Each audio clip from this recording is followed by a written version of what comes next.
Welcome to Anees cookie. இன்றைக்கி வந்து முள்ளங்கி வச்சு ஒரு பெரட்டல் செய்ய போகிறோங்க. மசாலா மாதிரிகள் இந்த பார்த்தீங்களா, அந்த சாம்பார் சாதத்தை கூட அந்த மசாலா செஞ்சு வச்சு அந்த சைடிஷ் வச்சு சாப்பிட்றப்ப ரொம்ப நல்லா இருந்ததுங்க. கண்டிப்பாக நீங்களும் ஒரு டே இது மாதிரி ட்ரை பண்ணி பாருங்கள். அதுக்கு வந்து நான் முள்ளங்கி எடுத்து தோல் சீவிட்டு இந்த மாதிரி நைஸாக நறுக்கி வச்சுருக்கேன் ஸ்லைஸாக. அதுக்கப்புறம் அது ஒரு பாத்திரத்தில் மாற்றி இதுக்கு தேவையான அளவுக்கு கொஞ்சமாக தண்ணி ஊற்றி உப்பு போட்டுக்கோங்க. அதாவது அந்த முள்ளங்கி வந்து வேகிற அளவுக்கு நீங்கள் வந்து தண்ணி ஊற்றி உப்பு போட்டுட்டு அந்த கரெக்டாக வேகிற அளவுக்கு நம்ம வச்சு நல்லா வேக வச்சு எடுத்துக்கலாம். ஒரு 80% வெந்தால் போதும். ஏன்னா மறுபடியும் இது ஒரு தாளிக்கு செய்ய போகிறோம், மசாலா மாதிரி செய்ய போகிறோம். இந்த அளவுக்கு வெந்த பிறகு நான் வந்து அடுப்பில் கடாய் வச்சு எண்ணெய் ஊற்றிருக்கேன். எண்ணெய் காஞ்சதும் ஜீரகம் கொஞ்சம் நேரம் பொரிஞ்சதும் நறுக்கி வச்சுருக்க வெங்காயம் ஆட் பண்ணி இதையும் நல்லா வதக்கிக்கோங்க.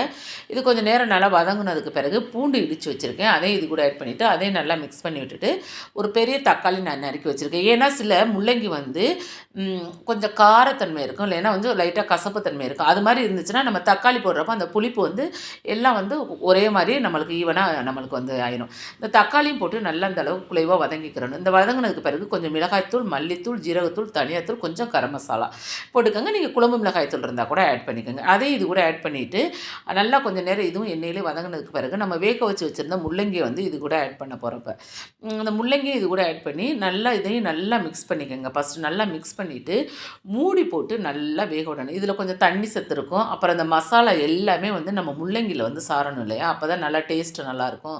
அப்போ அந்த முள்ளங்கி தக்காளியோட டேஸ்ட்டு அந்த ஃப்ளேவர் மசாலா எல்லாம் அந்த முள்ளங்கியில் சார வெட்டி மிக்ஸ் பண்ணிவிட்டு சுட சுட சாதத்து கூடவும் நீங்கள் வச்சுக்கலாம். நல்ல சாம்பார் சாதத்துக்கு ஒரு நல்ல சைடிஷாக இருக்கும். கண்டிப்பாக ட்ரை பண்ணுங்கள். பிடிச்சிச்சின்னா லைக் பண்ணி எனக்கு சப்போர்ட் பண்ணுங்கள். தேங்க்யூ.